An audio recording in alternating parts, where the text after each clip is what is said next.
An employee laptop asks to join a protected network, but the access point does not carry a private copy of every employee account. It needs a central service that can judge identity and policy consistently. The switch, wireless controller, or remote access gateway owns the network door. In Radius terminology, it acts as the network access server and becomes the protocol client speaking to the central service. An access request packages the claimed identity, authentication exchange, and contextual attributes such as receiving port, radio, device name, or connection type.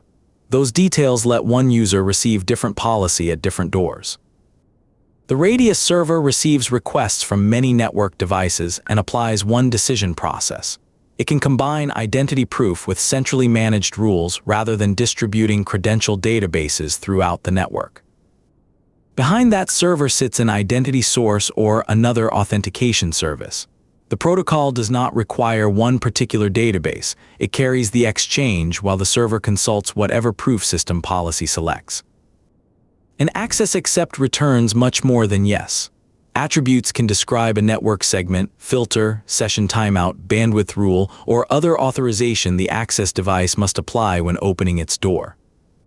Some methods need another round, so access challenge asks for additional proof and carries the next authentication step back through the access device. The doorway relays without becoming the identity authority. After network access begins, accounting messages record the session start, periodic usage updates, and final stop. Authentication, authorization, and accounting therefore share one protocol family while remaining three distinct operational jobs. The laptop starts an authentication exchange with the access device controlling its port or radio association. That local mechanism proves something to the doorway, while the doorway decides where the central question should go. The access device builds an access request containing identity and connection context. A request authenticator plus a device-to-server shared secret protects important fields and helps the server verify the network client. That shared secret is entirely separate from the employee credential.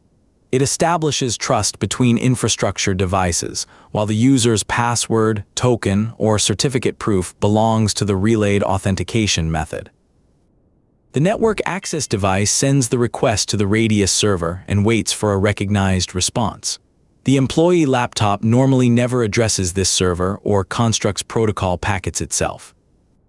The server parses attributes and combines them with policy for this access device, port, time, and user. Centralization makes those rules consistent across hundreds of doorways without teaching each one every account. If proof fails or policy forbids this location, the server returns access reject. The doorway keeps its controlled port closed and can log a reason without receiving the underlying identity database. If the method requires another factor or exchange step, the identity service produces an access challenge. The access device passes that challenge toward the laptop and returns the next answer centrally.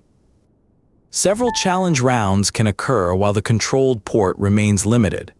State attributes let the server connect each new response with the unfinished conversation instead of treating it as an unrelated login.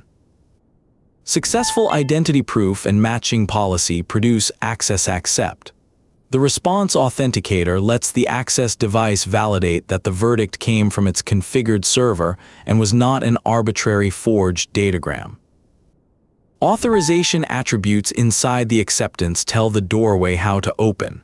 It can assign a segment, install a filter, set a timeout, or apply limits without inventing those decisions locally. The access device applies those rules and completes the relayed exchange. A challenge has now become a confirmed acceptance, and the laptop receives ordinary network service under centrally selected policy. Immediately after opening network access, the device sends an accounting start record with a unique session identifier.